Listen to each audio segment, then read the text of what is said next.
Maswerteng tanghali po mga ka-STL. Narito na po ang resulta ng STL Batangas para sa araw na to, first draw December 30, 2024. Araw ng Lunes, naway ang mga natayan niyo pong mga numero kanina ay manalo nawa ngayong tanghaling ito, 12 PM. Kaya kunin niyo na po ang inyong mga tickets. Narito na po ang resulta.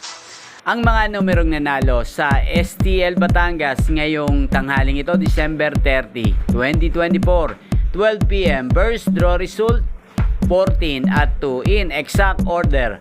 Sa lahat po ng tumaya kanina sa STL Batangas para sa first draw ng 14 at 2, congrats po sa inyo. Panalo po kayo again, 14 at 2. At ngayong tanghaling ito sa STL Batangas, shoutout po natin si Kuya Just.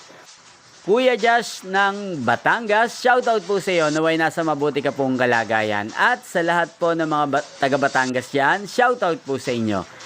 Inyo pong napanood ang resulta ng STL Batangas sa channel na to, Roderick Hernandez TV. Maraming salamat po sa patuloy nyo pong panonood sa aking channel. Magkita-kita pong muli tayo mamayang alas 4:30 ng hapon dito po sa channel na to. Happy New Year po sa ating lahat.